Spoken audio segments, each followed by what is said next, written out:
Hello everyone, ఎలా ఉన్నారు? బాగున్నారా? Welcome to my channel. ఈరోజు టాపిక్ ఏంటంటే తల్లిపాల వారోత్సవాలు, ప్రపంచ తల్లిపాల వారోత్సవాల గురించి చెప్పుకుందాం.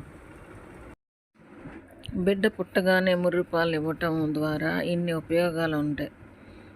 ఉపయోగం ఏంటంటే మజిల్ కండ పుష్టి పెరుగుతుంది, బ్రెయిన్ ఎదుగుదల, ఇన్ని రకరకాల ఉపయోగాలు ఉంటాయండి. ముర్రిపాలు ఇవ్వటం చాలా మంచిది. బిడ్డ పుట్టగానే ముర్రిపాలు స్టార్ట్ చేయాలండి. గంటలోపే పాలు ఇవ్వాలి. ఈ ముర్రిపాలు చాలా శ్రేష్టమైనవి, ఇమ్యూనిటీ పవర్ ఉంటుంది. ఈ ముర్రిపాలు ఈ రంగులో ఉంటాయండి, పచ్చగా. ఈ పాలు ఇస్తే మంచిది.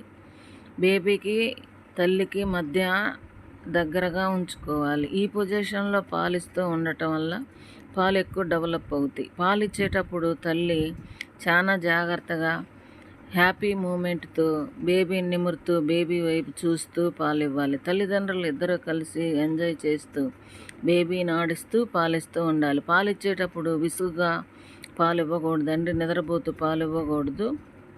పీస్ఫుల్గా ఉండి పాలు ఇవ్వాలి. ఇట్లా తాగుతుంటే బేబీ ఆరోగ్యంగా తాగినట్టు, కడుపు నిండినట్టు, తృప్తికరంగా బేబీ పాలు తాగుతున్నట్టు అర్థమవుతుంది మనకి. ఇట్లా నిప్పులు మొత్తం లోపలికి ఉండేలాగా తృప్తికరంగా బేబీ సగ్ చేయాలి. ఇది 3వ నెల బేబీ. 3వ నెల 6వ నెల పిల్లలకి కేవలం తల్లిపాలే ఇవ్వాలి. సంవత్సరం వచ్చినా సరే తల్లిపాలు కొనసాగించాల్సిందే. సంవత్సరం దాటిన పిల్లలు నడుస్తున్న అదనపు ఆహారంతో పాటు తల్లిపాలు ఇవ్వాలి. తల్లిపాలు ఇవ్వటం వల్ల బిడ్డలు తొందరగా నడవగలుగుతారు.